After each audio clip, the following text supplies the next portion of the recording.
चलो देखो किडनी तक हुआ था ह्यूमन एक्सक्रीटरी सिस्टम की तरफ।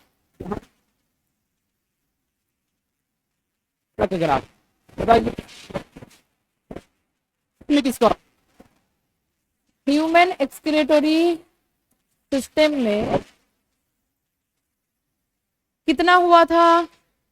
ह्यूमन एक्सक्रीटरी सिस्टम में किडनी हो गया था।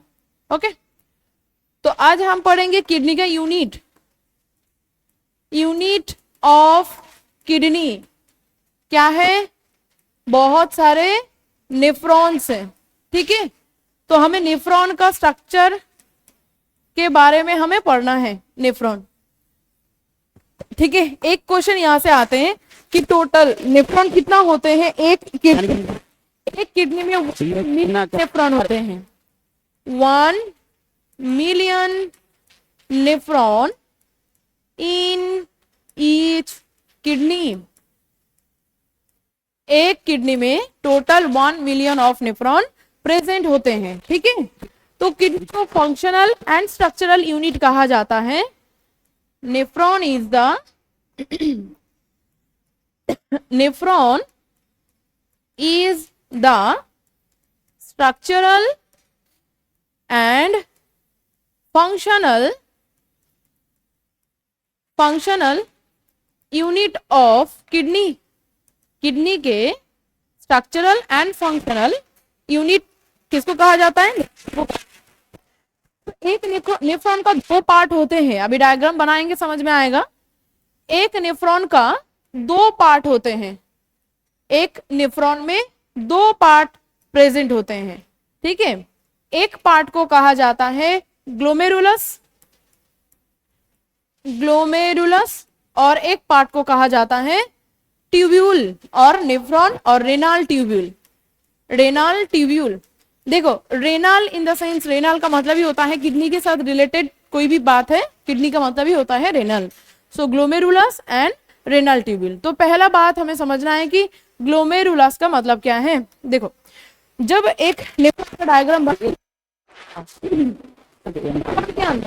एफरेंट आर्टरियोल का एक टफ्ट, एक कैपिलरी बनते हैं स्क्वायर का, डेट के लिए तुमको मॉड का ग्राफ सिखाते हैं पहले, ग्लोमेरुलस। ठीक है, तो द टफ्ट ऑफ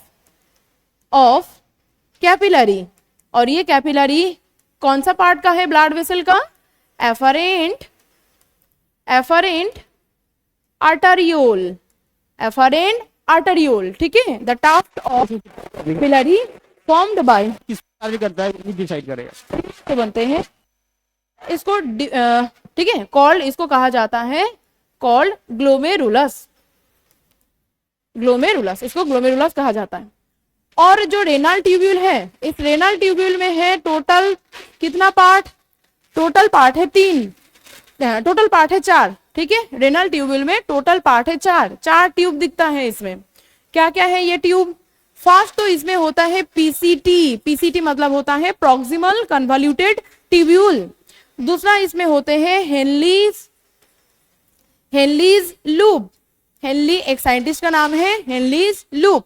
और इसमें होते हैं डीसीटी मतलब डिस्टल कन्वॉल्यूटेड ट्यूब्यूल, और होते हैं कलेक्टिंग डक्ट, और होते हैं एक कलेक्टिंग डक्ट जो यूरिन को कलेक्ट करते हैं, कलेक्टिंग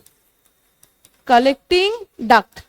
ठीक है, तो ये टोटल पीसीटी, हेनलीज लूप, डीसीटी और कलेक्टिंग डक्ट, ये चारों मिला के बनते हैं क्या? रेनल ट्यूब्यूल बनते हैं। ठीक है, ग्लोमेरुलस जो है, ग्लोमेरुलस का जो पार्ट है, उस ग्लोमेरुलस के पार्ट में ब्लड जो है वो ब्लड घुसता है ग्लोमेरुलस के अंदर, किससे? एक एफरेंट आर्टरियोल से।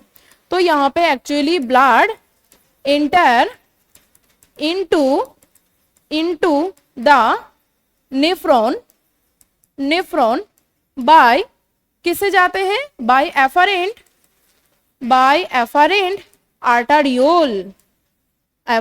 आर्टरियोल से घुसता है। And blood left the nephron से बाहर जाते हैं किससे? By efferent arteriole. अभी तुम्हें समझ में आएगा ये कैसा है। ये ओके, देखो मान लीजिए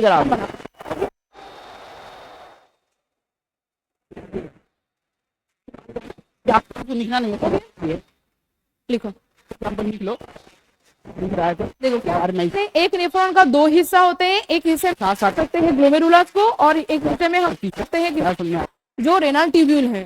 ग्लोमेरुलस जो है वो ग्लोमेरुलस किसका पार्ट है, ये एक्चुअली कुछ कैपिलरी होते हैं, ब्लड वेसल का पार्ट है।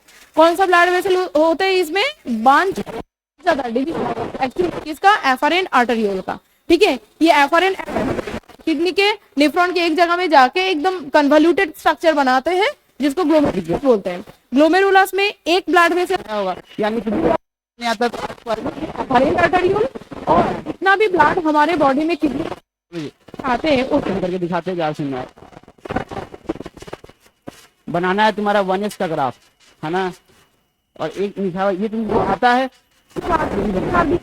आर स्क्वायर क्या बोलते हैं, प्रोबेबिलिटी डेंसिटी फंक्शन।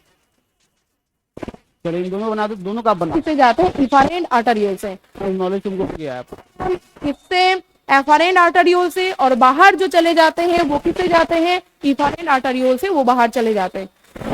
0-1 का आंसर 0। ट्यूब्यूल है, ट्यूब्यूल को 4 पार्ट में डिवाइड करते हैं, PCT proximal convoluted tubule, Henle's loop, DCT और सॉरी कलेक्टिंग। अब देखो एक नेफ्रॉन का स्ट्रक्चर एक नेफ्रॉन का स्ट्रक्चर, एक किडनी में मैंने कितना नेफ्रॉन बोला, ऐसा टोटल 1 मिलियन ऑफ नेफ्रॉन बोला। देखो जो पहले शुरू करते हैं यहां से ग्लोमेरुलस का पार्ट से, देखो ऐसे पीसीटी, फिर हेनलीज लूप ऐसे आधा जाने के बाद फिर से डीसीटी, ये देखो हेनलीज लूप नीचे जा रहे हैं, फिर हेनलीज लूप ऊपर भी आते हैं, थोड़ा पार्ट इसका थिक होते हैं, थोड़ा पार्ट इसका क्या होते हैं, थोड़ा पार्ट इसका थिक एंड थोड़ा पार्ट इसका थिन होते हैं। कलेक्टिंग के साथ जुड़ा है, फिर से बना के दिखाओ तो क्या होगा,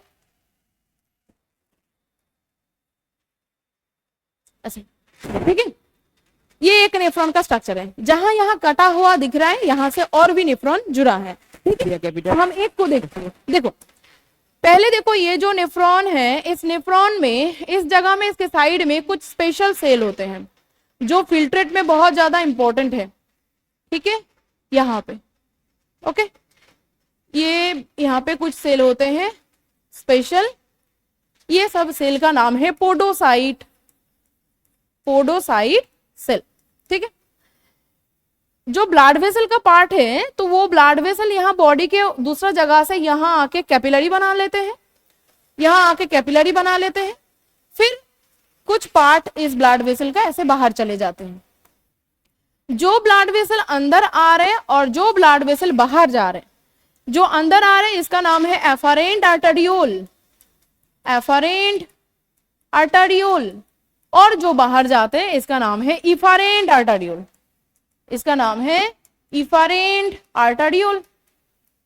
ठीक है।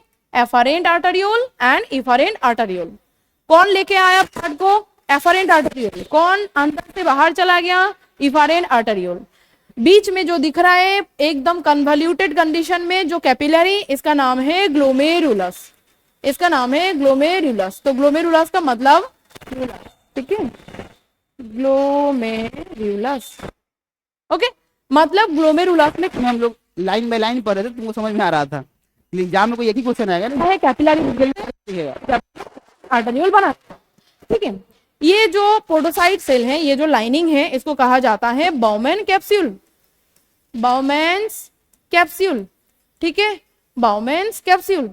तो यहाँ पे ग्लोमेरुलस एंड बाउमैन कैप्सूल, ये दोनों मिला के जो स्ट्रक्चर बना, हाँ बोल लिखा कोई, हाँ नहीं ठीक है तो लिखा, मेल्पिजियन एपैरेटस कहा जाता है। ये दोनों को मिला के मेल्पिजियन एपैरेटस कहा जाता है। सुनो मेल्पिजियन ट्यूब्यूल और मेल्पिजियन एपैरेटस देते हैं। किंगडम में आर्थ्रोपोडा के एक लाइन में लिखा है, आर्थ्रोपोडा का जो मेन एक्सक्रीटरी ऑर्गन है वो है मेल्पिजियन, और आर स्क्वायर, ये तो नाम नहीं होता है। तो आर्थ्रोपोडा के लिए आंसर होगा कौन सा? आर्थ्रोपोडा के लिए आंसर होगा मेलपीजियन, मेलपीजियन ट्यूब्यूल, ठीक है। लेकिन अगर ये मैमल्स के लिए, स्पेशली अगर ह्यूमन के लिए पूछा तो आंसर क्या होगा इसमें? Malpighian, Malpighian apparatus, Malpighian apparatus, ठीक है। मेलपीजियन एपरेटस किसमें है? मेलपीजियन एपरेटस है ह्यूमन के सारा गेम में। किसका पार्ट है? नेफ्रॉन का पार्ट है। आर्थ्रोपोडा में क्या दिखता है? ट्यूब्यूल दिखता है। ये क्वेश्चन में जब देता है तब ऑप्शन में दोनों ही रहता है, याद रखना है। मेलपीजियन ट्यूब्यूल भी रहता है, मेलपीजियन एपरेटस भी रहता है। एपरेटस होगा तो ह्यूमन में होगा। ह्यूमन में एपरेटस किस किस चीज से बनते हैं? एक ग्लोमेरुलस जो अंदर कैपिलरी बनाते हैं, और इसके बाहर जो लेयर है आर का तो बता कितना होगा? ये जो गोल ऐसे स्ट्रक्चर बना, इस स्ट्रक्चर का नाम है बाउमैन्स कैप्सूल। ये और बाउमैन कैप्सूल और ग्लोमेरुलस दोनों को मिला के कौन सा एपरेटस बना? मेलपीजियन। ये मेलपीजियन एपरेटस के बाद बाकी यहाँ पे जो पार्ट है, this region is called the PCT, this region is called the PCT. यहाँ लिखा हुआ है tubule, proximal convoluted tubule. Proximal convoluted tubule के बाद चलो फुल फॉर्म भी याद रखना है, proximal convoluted tubule, proximal convoluted tubule. Proximal convoluted tubule के बाद जो यहाँ पे लूप दिख रहा है, यू शेप, इस लूप का नाम है हेनलीज लूप। इस लूप का नाम है हेनलीज लूप, हेनलीज लूप। क्वेश्चन आते हैं हेनलीज लूप का स्ट्रक्चर कैसा है? ये तुम यू शेप्ड भी लिख सकते हो, नहीं तो एनसीईआरटी में दिया है hairpin, hairpin like. Hairpin मतलब क्या है? लड़कियां जो हेयर के अंदर ऐसे पिन यूज करते हैं ना हेयर को बांधने के लिए, ठीक है, ये जैसा देखने में होता है, इसीलिए इसको हेयर पिन शेप कहा जाता है। क्वेश्चन में देते हैं, ठीक है, हेयर पिन लाइक है। अब देखो इस हेनलीज लूप का एक पार्ट नीचे जा और एक पार्ट क्या हो रहा है? ऊपर जा रहा है। तो नीचे जो पार्ट जा रहा है, this region is called the descending loop of Henle, ठीक है, डिसेंडिंग लूप ऑफ हेनली, ठीक है। मतलब डिसेंडिंग मतलब क्या है? टू स्मॉलर, इसीलिए इसको कहा जाता है डिसेंडिंग लूप। यहाँ जब फ्लो देखेंगे हम, काउंटर करंट पर क्वेश्चन देखेंगे कि यहाँ पे जो खाते ये देखो, ठीक है, फिर यहाँ से ऊपर जब जाएगा, ये जो दिख रहा है, this region is thin and this region is thick, देखो, ठीक है। तो ये इसको कहते हैं हम थीन ट्यूब, और ये जो है इसको कहते हैं हम थिक ट्यूब। दोनों ही किसका हिस्सा है? बोलो तो क्या होना चाहिए? हाँ, ये क्या होगा? है ना, ये भी कैपिटल आर है। इसको डिसेंडिंग लिम्ब कहा जाता है, लूप भी कह सकते हैं। डिसेंडिंग लिम्ब, एनसीईआरटी का लाइन में डिसेंडिंग लिम्ब लिखा है, descending limb of Henle's loop, ठीक है, descending limb of Henle's loop. और ये जो ऊपर जा रहा है, ये फ्लो कहाँ जाएगा? नीचे से ऊपर जाएगा। इसका नाम है ascending limb of Henle's loop, Henle's loop के असेंडिंग लिंक। समझ में आया इतना? ठीक है, नीचे जा रहे हैं इसीलिए इसका नाम असेंडिंग, ऊपर से नीचे ये बताओ, इसीलिए इसका नाम है डिसेंडिंग। अब सुनो, यहाँ पे डिसेंडिंग लिम्ब खत्म होने के बाद यहाँ से यहाँ तक एक पार्ट दिख रहा है, इसका नाम है डीसीटी। डीसीटी मतलब क्या है? कितना answer? Convoluted tubule, distal convoluted tubule, distal convoluted tubule. This region is the collecting डार्क, ठीक है, this region is the collecting डार्क। क्या यानी कि 3 से लिख के देखते हैं आंसर आता है कि नहीं आता? 3 - 0 - 1 बॉडी से बाहर निकालते हैं, तो इसके बारे में हमें फिल्ट्रेशन में हमें पता चल जाएगा। पहले बोलो ये पूरा समझ में आया? नेफ्रॉन को सीधा, ये नेफ्रॉन का स्ट्रक्चर है। अब देखो हार्ट क्या होता है? पार्ट इफरेंट आर्ट में जो है ना, इतना कर देता है, तो देगा, जब खोलोगे ना तो इतना आ जाएगा। ध्यान से सुनो, ये कहाँ जाते हैं? ध्यान से सुनो, ये यहाँ से बाहर निकलने के बाद एक्चुअली इस जगह में पूरे नेफ्रॉन जो है, ध्यान रखना, नेफ्रॉन के आसपास घूमता है एज कैपिलरी बना के ऐसे, ठीक है। ये देखो यहाँ इसके आसपास देखोगे तो ये जो एफरेंट इफरेंट आर्टरियोल है, ये आर्टरियोल तुम्हें इस नेफ्रॉन के ही आसपास कैपिलरी बना के प्रेजेंट है, ऐसा तुम्हें दिखाई देगा, ऐसे तुम्हें दिखाई देगा। ये देखो, तुम ऐसे देख सकते हो इसको, कहाँ है, क्या हुआ, देखो ऐसे तुम्हें दिखाई देगा, ठीक है, ऐसे तुम्हें दिखाई देगा, ठीक है। इसके अंदर से ऐसे कैपिलरी बनाते हैं, ऐसे कैपिलरी बनाते हैं, ऐसे कैपिलरी बनाते हैं,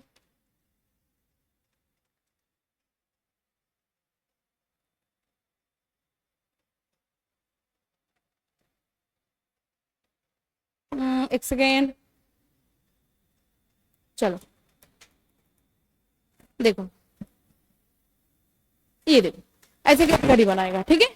जो कौन सा पार्ट से निकल के आया, ये कौन सा पार्ट से निकल गया, इफरेन आर्टरियोल से निकल गया, इसका नाम है पेरीट्यूब्यूलर कैपिलरी, इसका नाम है पेरीट्यूब्यूलर कैपिलरी। अभी इसके बारे में सुन लो, क्योंकि ये बहुत इंपॉर्टेंट है, बहुत के लिए।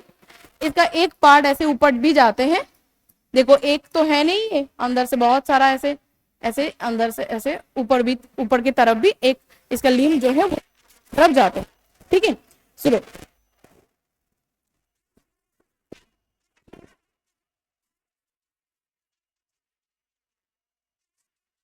कैसा दिखता है, देखो अभी समझा देते हैं इसको कैसे दिखता है। अगर ये कोई हेनलीज लूप का पार्ट है, ये कोई हेनलीज लूप का पार्ट है, तो इस हेनलीज लूप के इस जगह में, इस हेनलीज लूप के इस जगह में, ये हेनलीज लूप के इस जगह में ऐसे ऐसे ऐसे प्रेजेंट होते हैं, ठीक है। यू लाइक यू शेप, ये भी यू शेप्ड है, उसके पास भी ब्लड वेसल जो है वो भी यू शेप्ड है। ये स्पेशल ब्लड वेसल जो इस हेनलीज लूप के चारों तरफ प्रेजेंट होते हैं, इसको कहा जाता है वासा रेक्टा। ये बहुत इंपॉर्टेंट है, अभी समझ जाओ।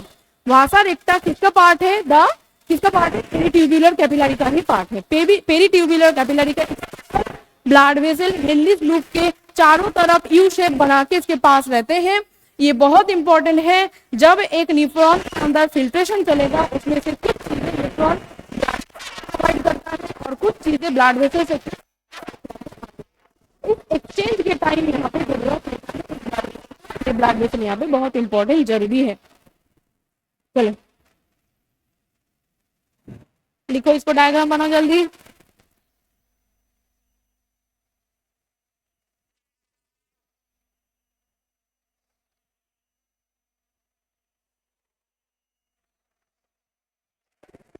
ठीक है, जब हमने लास्ट क्लास में किडनी का डायग्राम बनाया था, मैंने बोला था किडनी के जो बाहर का जो रीजन है उसको हम कॉर्टेक्स रीजन कह सकते हैं, और अंदर का मिडिल का जो रीजन है उसको हम मिडिल रीजन कहते हैं। तो अगर हम इसको देखेंगे तो इसको दो पार्ट में डिवाइड कर सकते हैं, देख लो ऐसे, ठीक है। इसको दो रीजन में डिवाइड कर सकते हैं। एक्चुअली ये जो ऊपर में दिखाई दे रहा है, this region is the cortex region, ये कॉर्टेक्स रीजन है, नहीं तो यहाँ लिखो ये कॉर्टेक्स रीजन है, ठीक है। और अंदर इसके नीचे जो लाइनिंग है ये सब किसमें है, मेडुला रीजन में है। तो तुम्हें कभी कभी क्वेश्चन ऐसा दिया जाता है कि अगर कोई एक नेफ्रॉन का कॉर्टेक्स में ट्यूब्यूल का नाम पूछ लिया तो किसका किसका नाम लिखना है। कॉर्टेक्स में अगर पूछा, कॉर्टेक्स में अगर यहाँ पे ट्यूब्यूल का नाम पूछा, कभी देते हैं कॉर्टेक्स में ट्यूब्यूल का नाम पूछा तो कौन सा लिखना है, डीसीटी एंड पीसीटी। देखो तो हम हेनलीज लूप को लिखेंगे, हेनलीज लूप कहाँ पे है, कौन सा रीजन में है, मेडुलरी रीजन में है, याद रखना है, क्योंकि ट्यूब्यूल मतलब ही तुम लिख देना है। नेफ्रॉन का तीनों ट्यूब्यूल यहाँ पे, ऑब्वियसली जो डक्ट है वो भी इसमें शामिल है, लेकिन एक डक्ट जो है याद रखो, ये जो कलेक्टिंग डक्ट है नॉट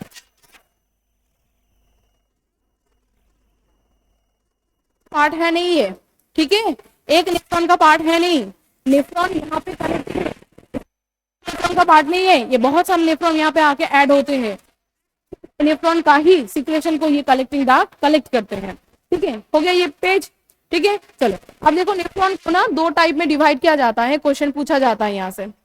नेफ्रॉन को दो टाइप में डिवाइड किया जाता है, नेफ्रॉन को दो टाइप में डिवाइड किया जाता है। एक nephron is the cortical nephron, से ज्यादा होते हैं, और एक होता है juxta medullary nephron. Cortical cortical nephron, एक नेफ्रॉन का नाम है कॉर्टिकल नेफ्रॉन, दूसरा नेफ्रॉन का नाम है जक्स्टा मेडुलरी नेफ्रॉन। ठीक है, juxta medullary nephron, cortical nephron, nephron.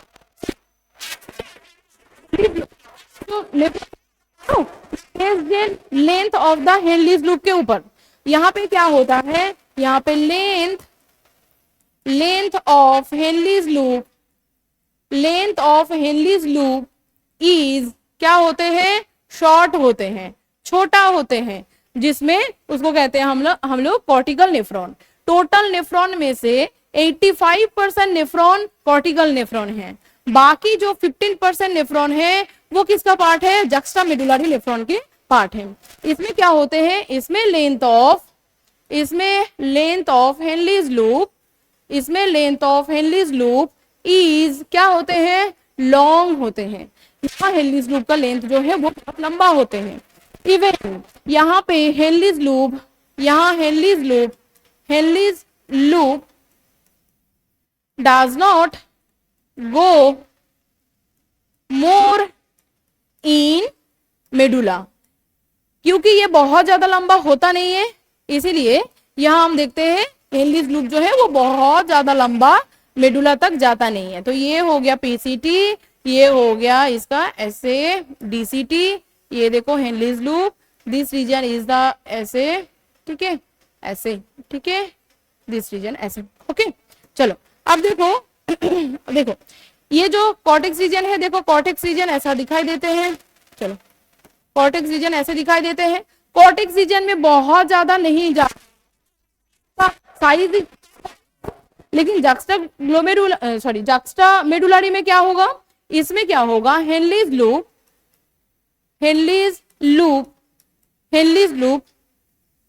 goes up to more region in the medulla के बहुत लंबा रीजन तक ये जाते हैं, इसीलिए इस जगह में हम देखेंगे ये ग्लोमेरुलर अगर है, ये पीसीटी है, तो यहाँ पे क्या होगा, ऐसे हेनलीज लूप बहुत लंबा तक जाएगा। ये थोड़ा सा और भी लंबा दिखाना चाहिए, चलो एक सेकेंड, और थोड़ा सा लंबा दिखाना चाहिए, प्लेस चाहिए थोड़ा, देखो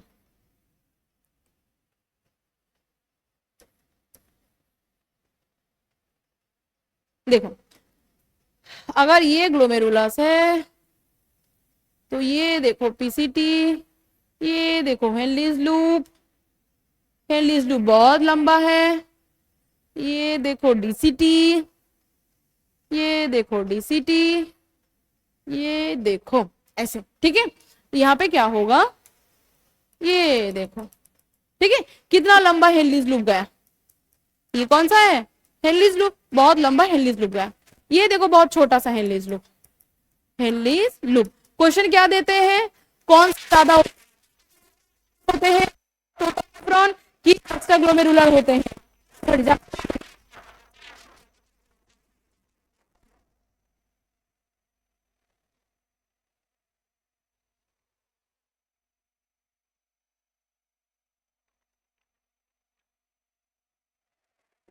नेक्स्ट देखो यूरिन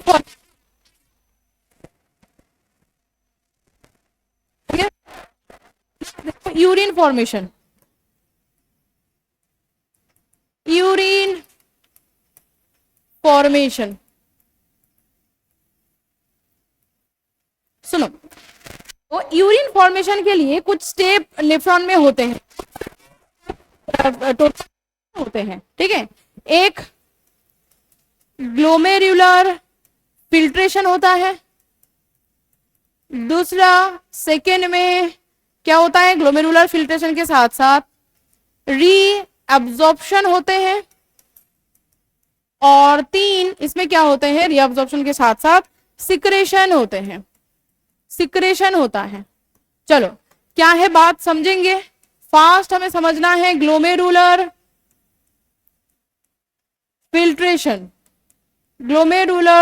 फिल्ट्रेशन पहले हमें समझना है, सुनो ध्यान से। ग्लोमेरुलर फिल्ट्रेशन मतलब देखो फिर एक एक समझेंगे।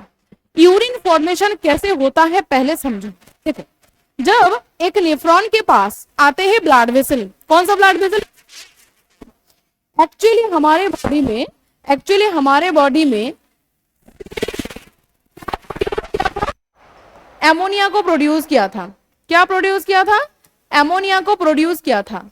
ये एमोनिया किससे आते हैं? ब्लड वेसल से। ये चले आते हैं हमारे कहां पे? लीवर में चले आते हैं। लीवर के अंदर एक साइकिल चलता है जिसका नाम है ऑर्निथिन साइकिल। इस ऑर्निथिन साइकिल से ये जो लीवर के अंदर एमोनिया जो है, ये एमोनिया किस में बदल जाते हैं? यूरिया में बदल जाते हैं, क्योंकि यूरिया जो है ये थोड़ा सा लेस टॉक्सिक है then the ammonia.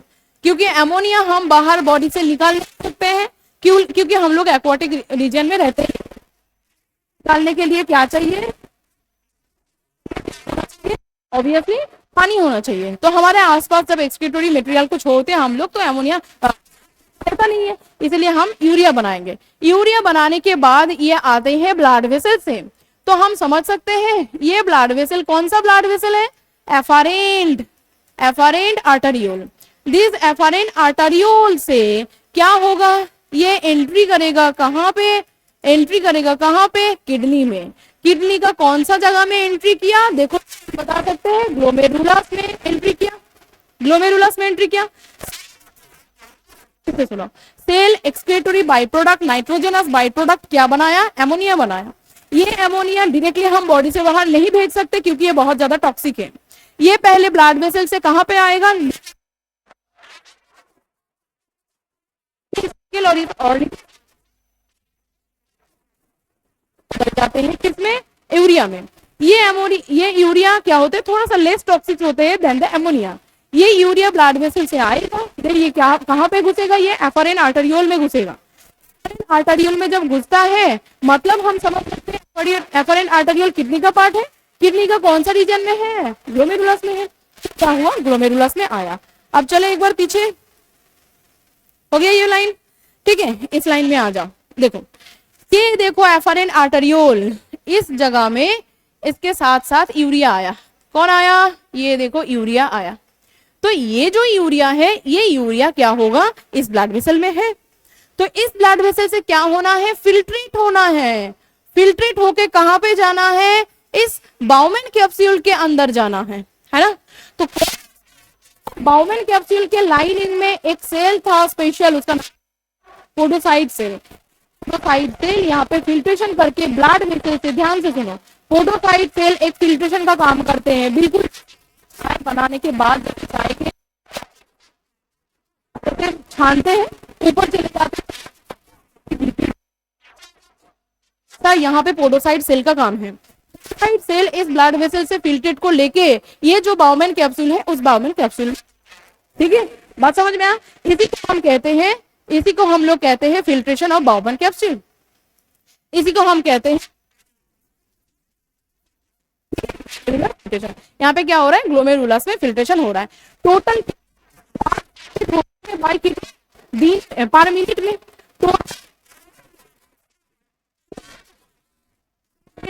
Blood ml होगा, हाँ ml फिल्ट्रेट होते हैं। ml blood is filtrated by the kidney पर मिनट। एक मिनट में हमारे बॉडी में टोटल ब्लड कितना फिल्ट्रेट होते हैं? 1100 से 1200 ml, जो है 1/5 of cardiac output. 1/5 of cardiac output, ठीक है, कार्डियक आउटपुट।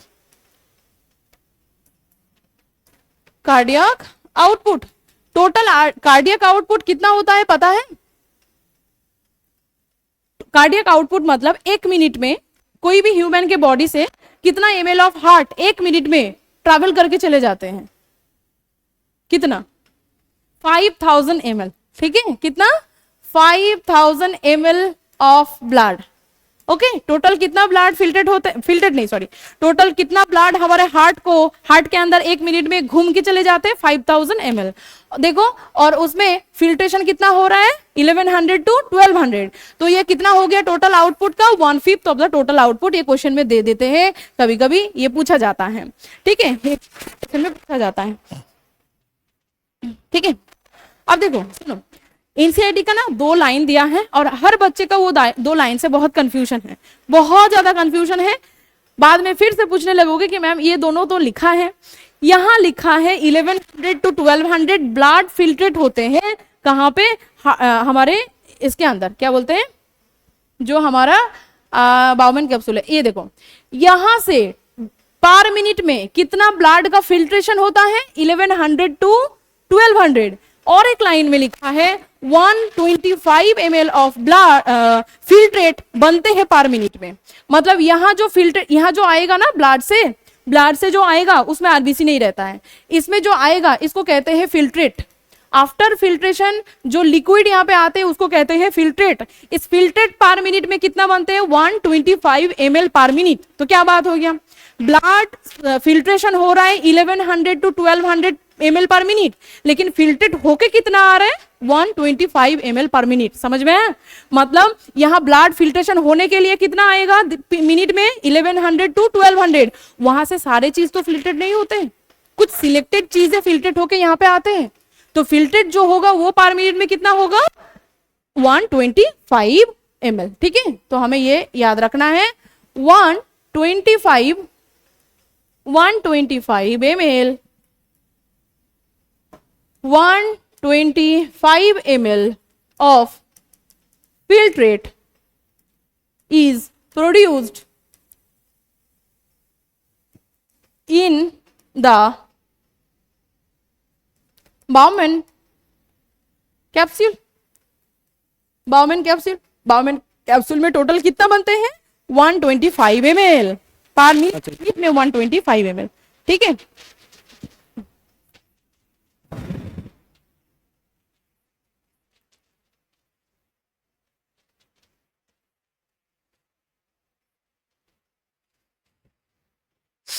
ठीक है, और इसको लीटर में भी लिखा है, देखो 180 लीटर पर डे। एक दिन में फिल्ट्रेट कितना आते हैं 180 लीटर। कितना, लेकिन यूरिन कितना निकालते हैं, यूरिन कितना निकालता है हमारे बॉडी से 1.5 लीटर। सोचो एक बार, फिल्ट्रेट कितना आया 180 लीटर पर डे, और वहां से यूरिन कितना निकाल के गया 1.5 लीटर पर डे।